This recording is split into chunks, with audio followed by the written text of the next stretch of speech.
નમસ્કાર, ન્યૂઝ બુલેટિનમાં આપનું સ્વાગત છે। હું છું પંકજ શર્મા। શરૂઆત મહત્વપૂર્ણ ખબરથી। બેદરકારીપૂર્વક ફટાકડા ફોડવાથી એક કિશોરીનું મૃત્યુ થયું છે। લોખંડની પાઇપમાં ફટાકડા ભરીને ફોડતા આ ઘટના બની। લોખંડની પાઇપ માથામાં વાગતા કિશોરીનું મોત થયું છે।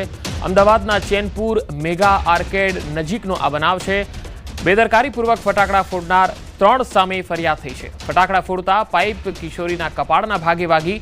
કપાળના ભાગે ગંભીર ઈજા પહોંચતા કિશોરી બેભાન થઈ ગઈ। સારવાર દરમિયાન કિશોરીનું મૃત્યુ થઈ ગયું। સાબરમતી પોલીસે ફરિયાદ નોંધીને તપાસ હાથ ધરી છે। તો લોખંડની પાઇપમાં ફટાકડા ભરીને ફોડતા આ ઘટના બની છે। બેદરકારીથી ફટાકડા ફોડે છે ત્યારે કેવી ઘટનાઓ બનતી હોય છે, આ લાલબત્તી સમાન કિસ્સો ચેનપુર મેગા આર્કેડ નજીકનો આ બનાવ છે, જેમાં એક કિશોરીનું મૃત્યુ થયું છે। બેદરકારીપૂર્વક ફટાકડા ફોડવાની સજા એક કિશોરીને ભોગવવી પડી। વધુ માહિતી મેળવીએ। સંવાદદાતા ઋત્વિજ સોની મારી સાથે જોડાયા છે। ઋત્વિજ, એક કિશોરીનું મૃત્યુ થયું છે। ફટાકડા ફોડનારા જે વ્યક્તિઓ હતા એમણે આટલી બેદરકારી દાખવી કે એક વ્યક્તિનો જીવ ગયો। હવે કાર્યવાહી શું થશે?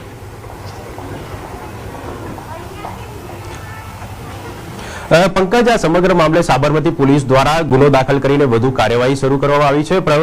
પરંતુ સૌપ્રથમ તો હું આપને એ ઘટના સ્થળ બતાવીશ કે જ્યાં આ બનાવ બન્યો છે। આપ જો દ્રશ્ય જોઈ શકો છો, મેગા આર્કેડ ચેનપુર પાસે, ચેનપુર ગામ નજીક આવેલું આ આર્કેડ છે કે જ્યાં કિશોરી છે તે તેની બેનપણી સાથે અહીંયા ઊભી હતી અને 3 વ્યક્તિઓ હતા જે બેદરકારીપૂર્વક ફટાકડા ફોડી રહ્યા હતા। લોખંડની પાઇપની અંદર તેઓએ આ સુતરી બોમ્બ નાખીને ફોડ્યા હતા અને તેને કારણે આ ઘટના બની છે। એક સ્થાનિક રહેવાસી આપણી સાથે છે, તેમની સાથે વાત કરીશું। તેઓ શું કહી રહ્યા છે, આપ શું કહી રહ્યા છો? આખી જે ઘટના બની હતી તે ઘટના કેવી રીતે બની ગઈ? ઘટનામાં એવું હતું કે સાહેબ, એ દિવસે રાત્રે અહીંયા 4 રસ્તા ઉપર જે હતું, 4 રસ્તાની અંદર એ લોકોએ આટલા ડિસ્ટન્સ, એટલે અહીંથી આ ડિસ્ટન્સ બાળકીનો ગણવા જઈએ તો કરીબન 40 ફૂટ જેટલો ડિસ્ટન્સ થાય। 4 રસ્તા ઉપર એ લોકો કન્સિસ્ટલી મોટો એ લોકોએ મેટલનો પાઇપ રીતે ડિઝાઇન કરેલો હતો। એ ઊભા પાઇપની અંદર એ લોકોએ 12-15 જેવા સુતળી બોમ્બ કેવું કંઈક ભરેલું હતું અને ભરીને કોન્સ્ટન્ટ ફોડ્યા કરતા હતા। અને એ ટાઈમે બી ઘણા બધા પરિવારે બી એમને કીધું કે આનો અવાજ બહુ ખતરનાક આવે છે અને કદાચ કોઈને વાગી જશે તો ના કરશો, પણ એ લોકોએ એમની કન્ડિશનલી ચાલુ રાખ્યું અને એ પાઇપ જે તે ટાઈમે ઓવર ભરવાના કારણે એ જ્યારે ત્યાંથી ફાટ્યો ત્યારે અહીંયા છોકરી ઊભેલી હતી। એ છોકરીને કોઈ એના ફટાકડામાં ડર બી લાગતો હતો। છોકરી અહીંયા સાથેથી અહીંયા શેડ નીચે તમે જુઓ કેટલો ડિસ્ટન્સ છે, ત્યાં ઊભેલી જ નથી, અહીંયા ઊભી હતી અને એ છોકરીનું માથું ફાડીને શટર ઉપર ડેમેજ કરીને પેલા ડસ્ટબિનની અંદર પાઇપ ઘૂસી ગયો। કોકની ભૂલના કારણે, કોકના એના વધારે પડતા ઉમળકાના કારણે આજે એક છોકરી પોતાનો જીવ ખોઈ નાખ્યો સાહેબ।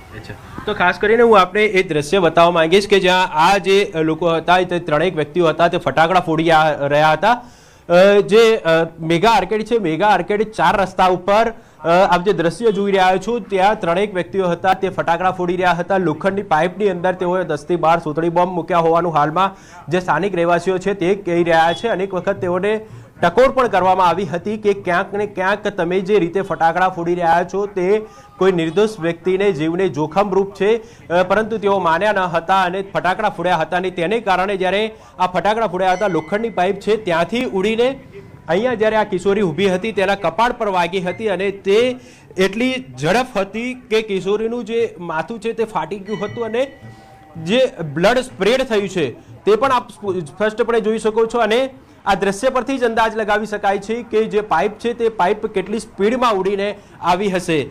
ત્યારબાદ આ પાઇપ છે તે અહીંયા આ જે શટલ છે, દુકાનનું શટલ છે, ત્યાં અથડાઈ હતી અને ત્યાં પણ આપ જોઈ શકો છો અહીં આ નિશાન છે તે સ્પષ્ટપણે જોઈ શકાય છે। એટલે આ જે પાઇપ છે તે અહીંયા અથડાયા બાદ સામેની તરફ એક ડસ્ટબિન પડ્યું હતું અને તે ડસ્ટબિન, પ્લાસ્ટિકનું ડસ્ટબિન છે તે પણ તોડી પાડ્યું છે। એટલે કેટલી સ્પીડમાં આ પાઇપ આવી હશે તેનો સ્પષ્ટપણે અંદાજ છે તે આ દ્રશ્યો પરથી જ લગાવી શકાય છે। જ્યારે સમગ્ર ઘટનાની જાણ છે તે પોલીસને કરવામાં આવી હતી ત્યારે સાબરમતી પોલીસ છે તે ઘટના સ્થળ પર પહોંચી હતી અને સાબરમતી પોલીસ દ્વારા હાલમાં 3 વ્યક્તિઓ વિરુદ્ધમાં ગુનો દાખલ કરવામાં આવ્યો છે અને સમગ્ર મામલે વધુ કાર્યવાહી શરૂ કરવામાં આવી છે। જે ઘટનાના છે સીસીટીવી ફૂટેજ પણ સ્પષ્ટપણે સામે આવ્યા છે અને તેમાં પણ સ્પષ્ટ જોઈ શકાય છે કે જે ઘટનાની ગંભીરતા કેટલી છે તે સ્પષ્ટપણે અંદાજે સીસીટીવી ફૂટેજ પરથી પણ લગાવી શકાય છે। જો કે મહત્વની બાબત તો એ છે કે જે દિવાળીના પર્વ દરમિયાન જે લોકો પોતાની મજા માટે બેદરકારીપૂર્વક ફટાકડા ફોડતા હોય છે, લોકોના જીવને જોખમમાં મૂકીને ફટાકડા ફોડતા હોય છે, આમ લોકોની તેઓને જાણે કોઈ ચિંતા ન હોય તે રીતે વર્તન કરતા હોય છે, તેના પર ક્યાંક ને ક્યાંક ચોક્કસથી રોક લાગવી જોઈએ। કારણ કે આ જે રીતે બેદરકારીપૂર્વક ફટાકડા ફોડવાના કારણે અનેક વખત મારામારીના પણ બનાવો સામે આવ્યા છે, ક્યાંક હત્યાના પણ બનાવો સામે આવતા હોય છે અને નિર્દોષ વ્યક્તિઓએ જીવ ગુમાવવાનો વખત આવતો હોય છે. એટલે હવે આ પ્રકારનું વર્તન કરનારા લોકો સામે ચોક્કસથી કડકમાં કડક કાર્યવાહી થવી જોઈએ તેવી પણ સ્થાનિકોની માંગ છે. અને આ પ્રકારના જે બનાવો બનતા અટકે તે માટે જાહેરમાં બેદરકારીપૂર્વક ફટાકડા ફોડતા હોય તેઓની સામે કાયદેસરની કાર્યવાહી થવી જોઈએ. ઋત્વિજ, આ જે 3 વ્યક્તિઓ હતા જે ફટાકડા ફોડવામાં આટલી બેદરકારી રાખ્યા હતા, તેઓ ત્યાંના લોકલ છે અને જે કિશોરી છે તેમના પરિવારજનો સાથે વાતચીત થઈ શકી છે, તેમની શું ઈચ્છા છે હવે?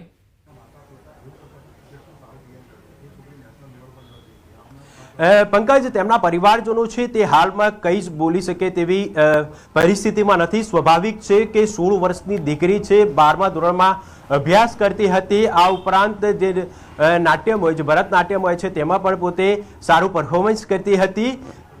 જે દીકરી હતી તે દીકરી પાસે પરિવારજનોને અનેક અપેક્ષા હતી અને જ્યારે અચાનક જ દિવાળી જેવા પર્વની અંદર અચાનક આ પ્રકારનો બનાવ બને ત્યારે સ્વાભાવિક છે કોઈ પણ પરિવાર હોય તે પોતે શોકાતુર હોય અને તેના પરિવારજનો છે તે પણ હાલમાં કંઈ જ બોલી શકે તેવી પરિસ્થિતિમાં નથી. 16 વર્ષની દીકરી તેઓએ ગુમાવી છે. લોકોની બેદરકારીના કારણે તેઓએ આ 16 વર્ષની દીકરી ગુમાવી છે. એટલે પરિવારજનો તો હાલમાં કહી શકે તેવી પરિસ્થિતિમાં નથી. પરંતુ જે સ્થાનિક લોકો છે તે સ્થાનિક લોકોની અંદર ભારે રોષ જોવા મળી રહ્યો છે. કારણ કે જે પ્રકારે ઘટના બની હતી તે ઘટનાને લઈને લોકોની અંદર હાલ રોષ જોવા મળી રહ્યો છે. આપ જોઈ શકો છો હાલમાં દ્રશ્યની અંદર કે આ જે ઘટના સ્થળ છે ત્યાં આપ જે દ્રશ્ય જોઈ રહ્યા છો આ બનાવ અહીં જ બન્યો હતો. કેટલાક સ્થાનિકો છે તે આપણી સાથે છે, તેમની સાથે વાત કરીશું. આપ શું કહેશો, કયા પ્રકારની કાર્યવાહી થવી જોઈએ? સાચી વસ્તુ સામે લાવે એ કાર્ય થવી જોઈએ. આમાં છે કે છોકરીના બાપ જ જે પાઇપની વસ્તુ ચાલે છે એ છોકરીના ફાધર જ બનાવેલી છે. 2-3 વર્ષ પહેલાં એમને જ બનાવી હતી વસ્તુ કેવી અને અત્યારે જ વસ્તુ એમને સામે પડી છે એવું છે. અને એમને જ બતાવ્યું કે છોકરા તમે આ વસ્તુ તમે કરો. આ વસ્તુ છે આખી. આપ જે જોઈ શકો છો અહીં આ બનાવ બન્યો હતો. હાલમાં તો સાબરમતી પોલીસ દ્વારા 3 વ્યક્તિઓ વિરુદ્ધની અંદર ગુનો દાખલ કરીને વધુ કાર્યવાહી શરૂ કરવામાં આવી છે અને સમગ્ર મામલે હાલમાં જે સીસીટીવી ફૂટેજના આધારે પણ પોલીસે તપાસ શરૂ કરી છે. જી ઋત્વિજ, આભાર માહિતી આપવા માટે. તો ફટાકડા ફોડવામાં બેદરકારી કેટલી ગંભીર ક્ષતિ પહોંચાડી શકે છે એનું આ ઉદાહરણ. વાત રાજકોટની. રાજકોટમાં નબીરાઓ બેફામ બની ગયા છે. અહીંયા કાયદો કે પછી પોલીસનો ભય બિલકુલ હોય એવું લાગતું નથી. કારણ કે શહેરના લક્ષ્મીનગર અંડરબ્રિજ પાસે ચાલુ કારમાં ફટાકડા ફોડી અને જાહેર જનતાનો જીવ જોખમમાં મૂક્યો. આ તસવીરો તમે જોઈ શકો છો. કારમાંથી ફટાકડા બહાર ફેંકતા આ નબીરાઓનો વિડીયો છે જે વાયરલ થઈ રહ્યો છે. આ નબીરાઓ સામે કડક કાર્યવાહીની માંગ ઉઠી રહી છે. આ નબીરાઓ પિશાચી આનંદ લઈ રહ્યા છે. તહેવારોના પર્વમાં લોકોના જીવને જોખમમાં મૂકી રહ્યા છે અને એમના માતા પિતા પણ તેમને કંઈ જ નથી કહેતા, તેમને કોઈ સંસ્કાર નથી આપતા. રાજકોટથી સંવાદદાતા અંકિત પોપટ મારી સાથે જોડાયા છે. અંકિત, આ નબીરાઓ કોણ છે અને હવે પોલીસને સંજ્ઞાન લીધું છે ખરું આ વિડીયોને લઈને? ચોક્કસ પંકજ, ખાસ કરીને વાત કરવામાં આવે તો જે ઘટના બની છે તે રાજકોટ શહેરના લક્ષ્મીનગર અંડરબ્રિજ પાસે બની હોવાનું છે તે સામે આવ્યું છે. એટલે કે પોલીસ સ્ટેશન વિસ્તાર રાજકોટ શહેરનો માલવીયાનગર પોલીસ સ્ટેશન વિસ્તારમાં આ ઘટના બની હોવાનું છે તે સામે આવ્યું છે. સમગ્ર મામલાનો જે વિડીયો જે પ્રમાણે ઇન્સ્ટાગ્રામ ઉપર અપલોડ કરવામાં આવ્યો છે ને ઇન્સ્ટાગ્રામ ઉપર અપલોડ થયેલા વિડીયોની અંદર સ્પષ્ટપણે જોઈ શકાય છે કે એક વ્યક્તિ આગળ કાર ચલાવી રહ્યો છે, બાજુમાં એક વ્યક્તિ છે કે જે આ પ્રમાણે જીવના જોખમે ફટાકડા છે તે કારની અંદરથી પ્રગટાવીને બહાર છે તે ફેંકી રહ્યો છે, જેથી કરીને રાહદારીઓને મુશ્કેલીનો સામનો છે તે કરવો પડી રહ્યો છે.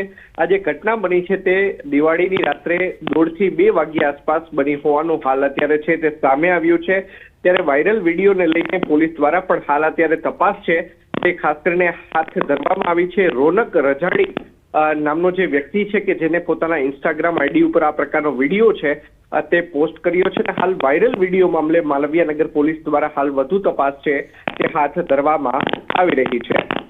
જી અંકિત, આભાર માહિતી આપવા માટે. તો તમે તસવીરોમાં જોઈ શકો છો કે કેવો પિશાચી આનંદ લઈ રહ્યો છે આ વ્યક્તિ અને આ યુવાનો એટલા છાકટા બની ગયા છે કે તેઓ બીજાના જીવને જોખમમાં મૂકતા પણ ખચકાતા નથી. 2 અલગ અલગ તસવીરો તમે જોઈ શકો છો. અમદાવાદનો જે ચેનપુર ખાતેનો બનાવ છે તમે ત્યાં જોઈ શકો છો, જ્યાં સુતળી બોમ્બ એક લોખંડની પાઇપમાં ભરીને વારંવાર ફોડવાનું જે વ્યક્તિઓ કરી રહ્યા હતા એમાં એક છોકરીનો જીવ પાઇપ વાગવાના કારણે ગયો છે. અને બીજી તસવીર તમે જોઈ શકો છો, ચાલુ કારમાં ફટાકડા ફોડી રહ્યો છે એક યુવાન અને અન્ય વ્યક્તિઓને જીવના જોખમ પણ મૂકી રહ્યો છે. સાથે રસ્તામાં જે રાહદારીઓ પસાર થતા હોય તેમના જીવને પણ જોખમમાં મૂકી રહ્યો છે. ધોરાજી તાલુકાના પાટણવાવમાં ઓસમ ડુંગર પર ગયેલા 12 લોકોને સુરક્ષિત નીચે ઉતારવામાં આવ્યા. વન વિભાગ દ્વારા કેશોદ ગામથી 12 લોકો ઓસમ ડુંગર પર આવેલા માતરી માતાના મંદિરે દર્શન માટે મોડી રાત્રે નીકળ્યા હતા. ડુંગર ઉપર યાત્રિકો ભયભીત હાલતમાં હતા. ડુંગર પર ફસાયા બાદ ધોરાજીના ફોરેસ્ટ વિભાગનો સંપર્ક કરાયો. ધોરાજી ફોરેસ્ટ ઓફિસર નિહારિકાબેન પંડ્યા તેમજ તેમની ટીમ ધોરાજી પાટણવાવ ઓસમ ડુંગર રાત્રે જ પહોંચી અને ફસાયેલ 12 લોકોને સલામત ઉતાર્યા હતા. વધુ માહિતી મેળવીએ ધોરાજીથી સંવાદદાતા મુનાફ બકાલી જોડાયા છે. મુનાફ, કેવી રીતે આ તમામ લોકોને બચાવાયા? બિલકુલ ચોક્કસ પંકજ, વાત કરવામાં આવે છે ધોરાજીના ઓસમ ડુંગર ઉપર ધોરાજી તાલુકાના પાટણમાં ઓસમ ડુંગર પર ગયેલ 12 લોકોને સુરક્ષિત નીચે ઉતારવામાં ધોરાજી ફોરેસ્ટ વિભાગની કામગીરી હતી. કેશોદ ગામથી 12 લોકોનો પાટણ ગામે ઓસમ ડુંગર પર આવેલ માતરી માતાજીના મંદિરને દર્શન કરવા માટે મોડી રાતે નીકળ્યા હતા અને ડુંગર ઉપર યાત્રિકો ભયભીત હાલતમાં હતા. ડુંગર ઉપર ફસાયા બાદ મીડિયા મોબાઈલ ફોન પર ધોરાજી ફોરેસ્ટ વિભાગનો સંપર્ક કર્યો અને ધોરાજી ફોરેસ્ટ વિભાગ ઓફિસર નિહારિકાબેન પંડ્યા અને તેમની ટીમ ધોરાજી પાટણ ઓસમ ડુંગર પર રાત્રેના પહોંચી અને ફસાયેલા 12 લોકો સુધી પહોંચી અને નીચે સહી સલામત ઉતારવામાં આવ્યું હતું. જી મુનાફ, આભાર માહિતી આપવા માટે. આંધ્રપ્રદેશમાં બસ અકસ્માત 20થી વધુ લોકોના મૃત્યુ થયા. હૈદરાબાદ બેંગલુરુ હાઈવે પર ગમખ્વાર અકસ્માત થયો. બાઇક સાથે ટક્કર બાદ બસમાં આગ લાગી ગઈ. આગથી બચવા લોકો બસમાંથી કૂદ્યા હતા. બસમાં 40થી વધુ લોકો સવાર હતા. કુર્નૂલ જિલ્લાના ચિન્નાટેકુરમાં આ ઘટના બની. બસ હૈદરાબાદથી બેંગલુરુ જઈ રહી હતી. અકસ્માતમાં મોતનો આંકડો વધે તેવી શક્યતા છે. રાષ્ટ્રપતિ દ્રૌપદી મુર્મુએ દુઃખ વ્યક્ત કર્યું છે. સીએમ ચંદ્રબાબુ નાયડુએ પણ દુઃખ વ્યક્ત કર્યું છે. હૈદરાબાદ બેંગલુરુ હાઈવે પર આ ગમખ્વાર અકસ્માત થયો. એક બસ આગના હવાલે થઈ ગઈ. તેમાં 40 જેટલા લોકો સવાર હતા. મૃત્યુઆંક વધે તેટલી શક્યતા છે. 20 જેટલા લોકોના મૃત્યુનો આંકડો અત્યાર સુધીમાં સામે આવ્યો છે અને કેટલાક લોકોને બચાવી લેવાયા છે. અનેક લોકોની હજુ ઓળખ થવાની બાકી છે. આ બસ અકસ્માત થયો છે તેને લઈને ગમગીની વ્યાપી ગઈ છે. સીએમ ચંદ્રબાબુ નાયડુએ પણ દુઃખ વ્યક્ત કર્યું છે તો રાષ્ટ્રપતિ દ્રૌપદી મુર્મુએ પણ દુઃખ વ્યક્ત કર્યું છે.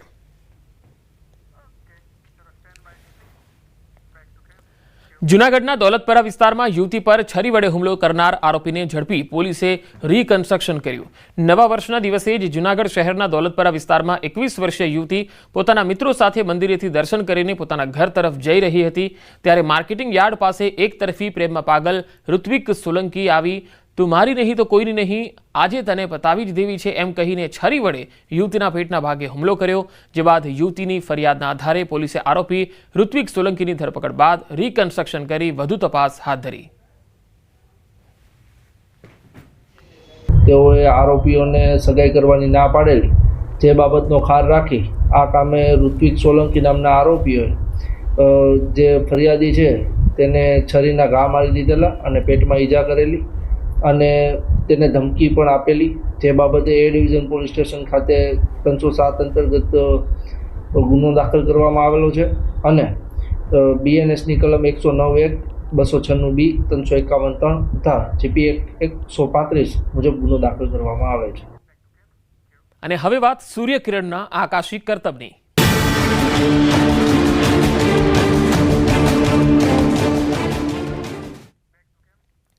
મહેસાણામાં ભારતીય વાયુસેનાના સૂર્યકિરણ એરોબેટિક ટીમનો શો યોજાયો. આ સૂર્યકિરણ ટીમ 9 જેટ સાથે એર શો પ્રસ્તુત કર્યું. એશિયાની આ ગૌરવશાળી ટીમ છે સૂર્યકિરણ એરોબેટિક ટીમ. આ સૂર્યકિરણ ટીમ 700થી વધુ આંતરરાષ્ટ્રીય અને રાષ્ટ્રીય શો કરી ચૂકી છે. જેટ્સ 900થી 1000 કિલોમીટર પ્રતિ કલાકની ઝડપે ઉડાન ભરી. મહેસાણાના ઇતિહાસમાં આ પહેલીવાર છે કે સૂર્યકિરણ એરોબેટિક એર શો અહીંયા યોજાયો હોય.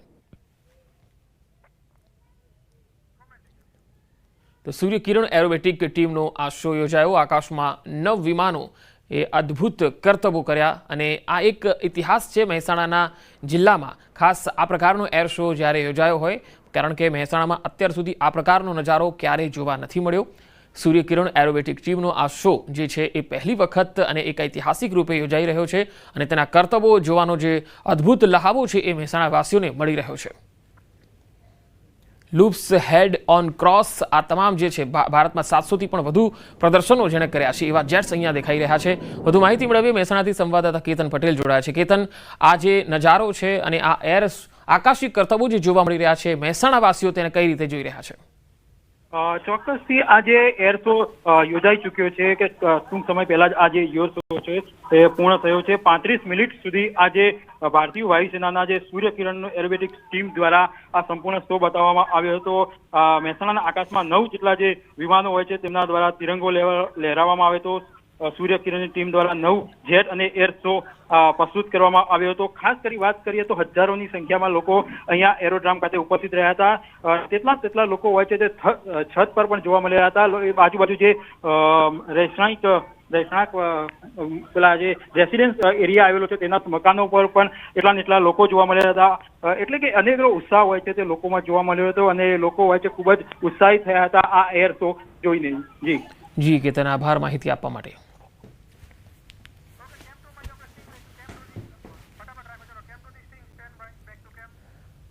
અને હવે વાત છઠ પૂજાની.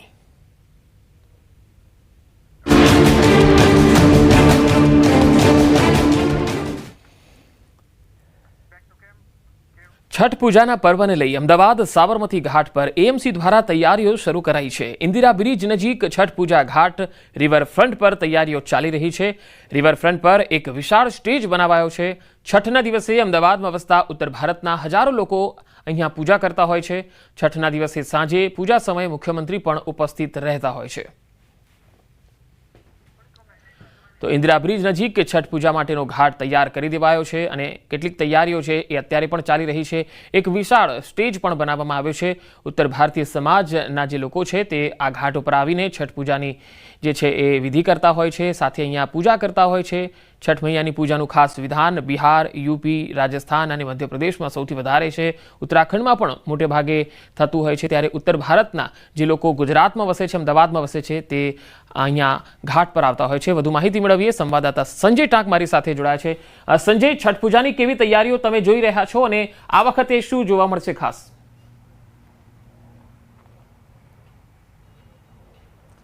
બિલકુલ પંકજ, જે છે ઉત્તર ભારતમાંથી ગુજરાતમાં આવીને વસેલા લોકો જે છે તે દિવાળી બાદ જે લાભ પાંચમ પછી જે છઠ આવે છે અને એ છઠ પૂજાનું વિશેષ મહત્વ હોય છે અને એ છઠ પૂજાની તમામ પ્રકારની તૈયારીઓ જે છે તે અમદાવાદના ઇન્દિરા બ્રિજ પાસે જે છઠ પૂજા ઘાટ આવેલો છે ને ત્યાં તમામ પ્રકારની તૈયારીઓ જે છે તે શરૂ કરી દેવાય છે. હાલ આપ જે જોઈ શકો છો કે અહીંયા આ વિશાળ સ્ટેજ જે છે એને ડોમ બનાવવામાં આવી રહ્યું છે, તેની તૈયારીઓ ચાલી રહી છે. સાથે સાથે અહીંયા જે છઠ પૂજાના દિવસે મોટી સંખ્યામાં ઉત્તર ભારતના જે લોકો આવે છે અને તેઓ અહીંયા પૂજા કરતા હોય છે. મોટી સંખ્યામાં હજારો લોકો જે છે તે અહીંયા ઉપસ્થિત રહેતા હોય છે અને તેને લઈને તેઓના માટેની બેસવાની વ્યવસ્થા, તેઓ અહીંયા ઘાટ ઉપર પૂજા કરી શકે તે પ્રકારની વ્યવસ્થા જે છે તે તમામ પ્રકારની વ્યવસ્થાઓ કરવામાં આવી રહી છે. અને અત્યારે હાલ આપ જે જોઈ શકો છો કે આ 2 દિવસમાં નદી, જે સાબરમતી નદી જે છે તેનું પાણી પણ જે છે તે ક્લીન કરવામાં આવશે.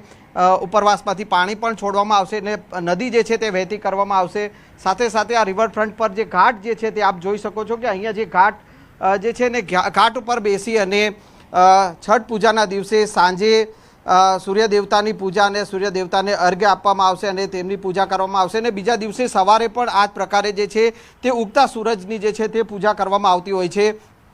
તમામ પ્રકારની વ્યવસ્થાઓ જે છે તે કરી દેવામાં આવી છે. સોનાસિંહ રાજપૂત કે જેઓ આ છઠ પૂજા ઘાટ છે અને ત્યાં છઠ પૂજા સેવા સમિતિના જે છે તેઓ ટ્રસ્ટી છે, તેઓ આપણી સાથે છે. શું કહેશો, કયા પ્રકારની વ્યવસ્થા, કેટલા લોકો મોટી સંખ્યામાં અહીંયા ઉપસ્થિત રહેતા હોય છે, તો કેટલા લોકો અહીંયા પૂજા માટે ઉપસ્થિત રહેશે અને કયા પ્રકારની વ્યવસ્થા, અને આ વખતે ખાસ શું કરવામાં આવી છે વ્યવસ્થા? નમસ્કાર, હું સોનાસિંહ રાજપૂત, છઠ મહાપર્વ સમન્વય ટ્રસ્ટનો ટ્રસ્ટી અને મહામંત્રી છું. અને દર વર્ષની જેમ આપણી જે એની જે મહેરામણ ઉતરે છે ભક્તોની, લગભગ 20,000ની હોય છે. અને દર વર્ષે આપણે માનનીય મુખ્યમંત્રીશ્રીને અતિથિ બનાવતા હોય છે અને અહીંના મેયર, અમદાવાદ કોર્પોરેશનના મેયરશ્રી છે, બીજા કે આઈએસ, આઈપીએસ એવા બધા ઘણા બધા આપણા જે સમાજના જોડાયેલા વ્યક્તિઓ છે બધાને આમંત્રણ આપીએ છીએ અને આ કાર્યક્રમની શોભા વધારે છે. સુવિધામાં એવું છે કે આ બધું સુવિધા જે આપ જુઓ છો એ બધી અમદાવાદ મ્યુનિસિપલ કોર્પોરેશન દ્વારા આપવામાં આવતી હોય છે. આજે પૂજા કરવામાં આવતી હોય છે, પૂજાનું શું વિશેષ મહત્વ? કારણ કે છઠ પૂજાના દિવસે એટલે કે 27 તારીખે સાંજે અને 28 તારીખે સવારે પણ સૂર્ય દેવતાની જે પૂજા કરવાની છે. સૂર્યની પૂજા જે છે પૂર્વાંચલના વધારે લોકો કરતા હોય છે, જે કે લેડીઝો છે જે 3 દિવસ આ પૂજા, એમ તો 4 દિવસ ચાલે, પણ પાંચમના પછીનો દિવસ જે આવે ત્યાં ઘરે પૂજા કરે, પછી છઠના દિવસે જે ડૂબતા સૂરજની પૂજા કરે, અને 27 તારીખે જે પેલા 28 તારીખે જે સવારે સૂર્ય ઉગે ત્યારે પૂજા કરે. અને આમાં લેડીઝો મેક્સિમમ પૂજા કરતા હોય છે, ખાસ કરીને હેલ્થના માટે, છોકરાઓની આયુષ્ય માટે, એના માટે પૂજા કરતા હોય છે. બિલકુલ. અત્યારે જે વ્યવસ્થા જે કરવામાં આવી રહી છે, આ સ્ટેજ તૈયાર કરવામાં આવ્યું છે, બેરિકેટિંગ પણ કરવામાં આવશે, બીજી કઈ રીતની સુરક્ષાને લઈને કઈ રીતની વ્યવસ્થા છે? પોલીસ બંદોબસ્ત રહે છે. આમાં પરમિશન અમે કમિશનર ઓફિસથી લઈએ જ છીએ, અને પોલીસ તરફથી ઘણું બધું મોટું કાફલું હોય છે, અને બંદોબસ્ત 24 કલાક સુધી આપણને પોલીસ વ્યવસ્થા આપતી હોય છે. બિલકુલ. તો આ હતા સોનાક્ષી રાજપૂત કે જી સંજય, આભાર સમગ્ર માહિતી આપવા માટે. વધુ સમાચારો જોઈશું એક વિરામ બાદ. માછલા ધોવાયા બાદ અલથાણ પોલીસને બ્રહ્મ જ્ઞાન થયું. હવે પિતા પુત્ર સામે કાયદાકીય કાર્યવાહી. પિતા સમીર શાહ અને પુત્ર જૈનમ શાહને સાથે રાખી ઘટનાનું રિકન્સ્ટ્રક્શન કરાયું. પુત્ર જૈનમ શાહની ધરપકડ કરવામાં આવી. 16 ઓક્ટોબરે પોલીસે હોટેલ બહાર છાપો મારી કારમાંથી દારૂની બોટલ અને બિયરના 9 ટીન જપ્ત કર્યા હતા. સુધીની અંદર જે અમને પ્રોહિબિશનની બાતમી હતી એ અંતર્ગત એક બલેનો ગાડીની અંદર બિયરના ટીન મળેલા છે, જે બાબતે અલથાણ પોલીસ સ્ટેશનમાં પ્રોહિબિશનનો ગુનો દાખલ કરીને બલેનો ગાડી તેમજ પ્રોહિબિશનનો જે મુદ્દામાલ છે એ કબજે કરેલ છે, અને આરોપી વ્રજ શાહ અને સમીર શાહ બંનેની ધરપકડ કરવામાં આવી. દારૂની પાર્ટી કોણ કરનાર હતું? આ સમીર શાહે મંગાવ્યું હતું? હા, અમારી તપાસમાં હાલ જે દારૂ છે સમીર શાહે મંગાવેલું હોવાનું તપાસમાં આવેલું છે. અમદાવાદની ગુજરાત યુનિવર્સિટીના નિવૃત્ત કર્મચારીઓ હવે યુનિવર્સિટી ક્વાર્ટરમાં નહીં રહી શકે. કર્મચારીઓ રિટાયર્ડ થયા બાદ પણ 5-5 વર્ષ સુધી ક્વાર્ટર્સ ખાલી ન કરતા હોવાની ફરિયાદો હતી, જે બાદ યુનિવર્સિટીની સિન્ડિકેટ બેઠકમાં નિર્ણય લેવામાં આવ્યો. હવેથી ગુજરાત યુનિવર્સિટીના નિવૃત્ત કર્મચારીઓ જે છે તે યુનિવર્સિટીના ક્વાર્ટર્સમાં નહીં રહી શકે. હું સીધા દ્રશ્ય આપને બતાવીશ. આપ જે આ દ્રશ્ય જોઈ શકો છો એ ક્વાર્ટર્સ જે છે તે ગુજરાત યુનિવર્સિટીના છે, ને નિવૃત્ત કર્મચારીઓ ક્વાર્ટર્સ ખાલી ન કરતા હોવાના કારણે ગુજરાત યુનિવર્સિટી દ્વારા નિર્ણય લેવામાં આવ્યો છે. ગુજરાત યુનિવર્સિટીની સિન્ડિકેટની બેઠક મળી હતી, ને એ બેઠકમાં નિર્ણય લેવામાં આવ્યો છે. નિવૃત્ત જે કર્મચારીઓ જે છે તેઓએ 3 મહિનાની અંદર ક્વાર્ટર્સ જે છે તે ખાલી કરવું પડશે. 3 મહિના માટે પણ HRA મુજબ જે છે તે કર્મચારી પાસેથી ભાડું વસૂલવામાં આવશે. કર્મચારીઓ રિટાયર થયા બાદ 5-5 વર્ષ સુધી ક્વાર્ટર્સ ખાલી ન કરતા હોવાની ફરિયાદ જે છે તે ગુજરાત યુનિવર્સિટીઓને મળી હતી, અને તેના કારણે અન્ય કર્મચારીઓ જે છે કે તેઓને ક્વાર્ટર્સ મળી રહ્યા ન હતા, અને તેને લઈને ગુજરાત યુનિવર્સિટી દ્વારા જે છે તે આ નિર્ણય કરવામાં આવ્યો છે.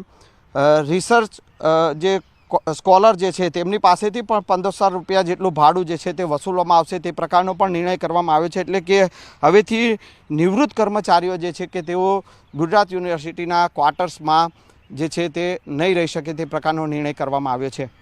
કેમેરામેન ખેંગા રાઠોડ સાથે સંજય ટાંક, ન્યૂઝ 18 ગુજરાતી, અમદાવાદ.